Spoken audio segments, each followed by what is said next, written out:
So I'm picking up here where I left off before. We're going to move a little bit quicker. This thing's going to get a little bit more advanced, but not too much, so I wouldn't worry about it. So what we're going to look at is opacity in this video. That's kind of what we're going to focus on, being able to see through things. So if I look over here, I've got an opacity input, but it's grayed out. I can't use it. There's a whole bunch I can use, but I can't use those. So how in the world do I unlock those features?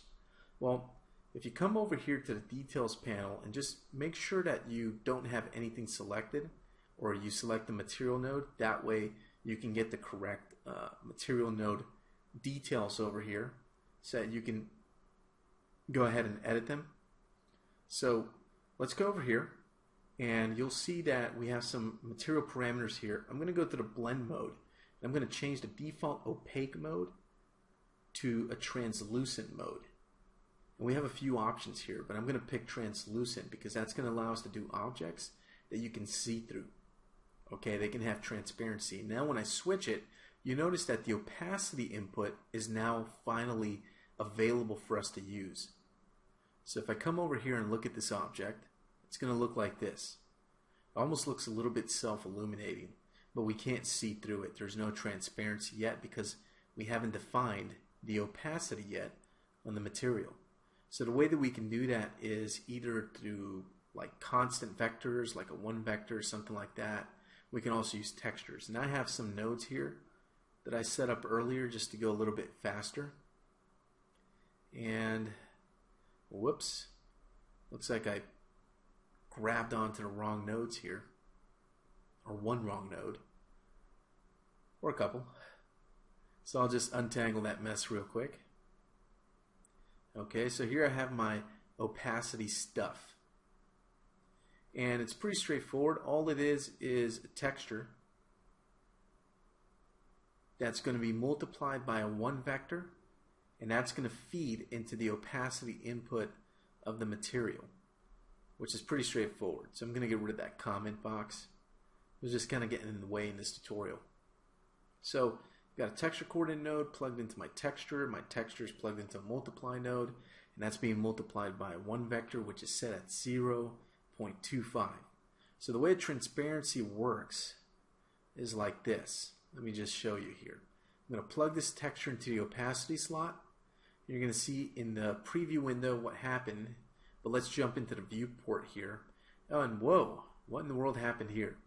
Some parts of the object have just completely disappeared, while some parts are completely opaque and we can't see through them. Basically, the white checkers on this checkerboard material are opaque. We can't see through them. They're opaque. It's like trying to see through a solid wall. But the black checkers are completely invisible. So why in the world did that happen?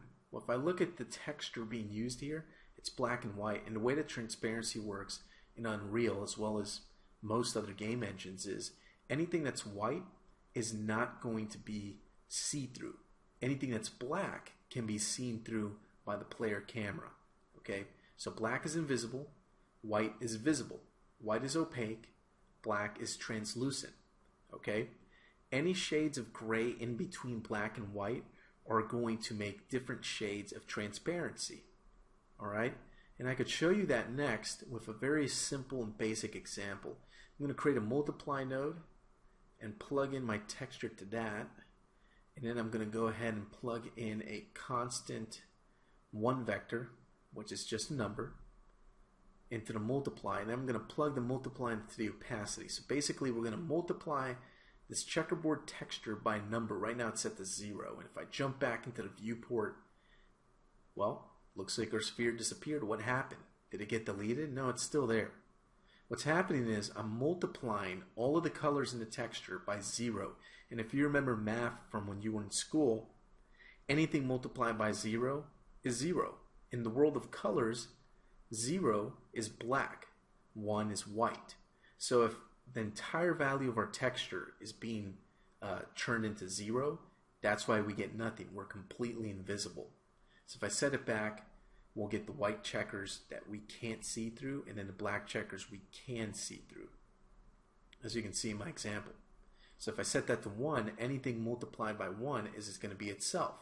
So the white parts of the texture have value of 1, 1 multiplied by 1 is 1, and that's why the white areas are visible. And the whole thing doesn't become invisible like before. So it's a pretty straightforward idea. So what happens if I set this instead of 0 or 1? What happens if I use 0.5? Well, let's see.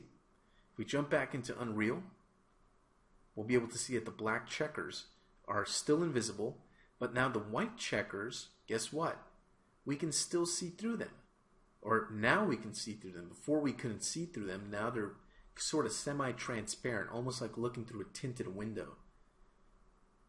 Okay, so we can see the shadow behind the object here, and the reason that's happening again is because we're multiplying 0.5 by the texture. So now white multiplied by 0.5 equals 0.5. If you go ahead and multiply 1 times 0.5, you're going to get 0.5. So what we're doing is we're cutting the white in half and making it gray, a medium gray, which is 0.5. And when something is a medium gray, you're going to be able to see it a little bit. Okay? So if something's kind of gray, then you'll be able to see kind of through something. If something is white, you won't be able to see through it. If something's black, you will be able to see through it. In fact, it'll appear as if though the object's not even there at all and it's completely invisible. So that's pretty important to understand how the different shades of black and white and gray are going to affect the opacity of the object. And this is great because you can use textures to control this. Do like tinted windows on a race car in a racing game, for example. Okay? So the next part here is opacity mask, and right now it's grayed out. So how in the world do we get access to the opacity mask? Well, that's pretty easy. I'm going to make sure that I go back here to the material settings. I'm going to change from translucent to blend mode. I'm going to change it to masked. And now we can see that opacity is grayed out, but opacity mask is available for us to use. So I'm going to look at this object, and it looks just like before, except now it's shiny, it's got reflections, specularity, roughness, all that good stuff. All that stuff went away before. I don't know if you noticed, but it actually went away because opacity shaders don't support that. But a shader with that's set to masked does support that. Okay? But it works a little bit different than the translucent shader. And we'll get to see that in a moment. So what I'm going to do is for my content browser, I'm going to pull in some textures and stuff over here. So I'm going to pull in a normal map and a texture. And if I look at my texture here, it's basically a chain link fence. And if I look at the alpha, it has an alpha channel. Okay? Now, alphas are outside the scope of this tutorial, so I'm not going to go over how to create alphas and say something like Photoshop. But there's lots of information out there about alphas. So what I'm going to do is I'm going to plug this texture into the base color, and then down here below the red, green, and blue pins is a little gray pin. That's the alpha pin.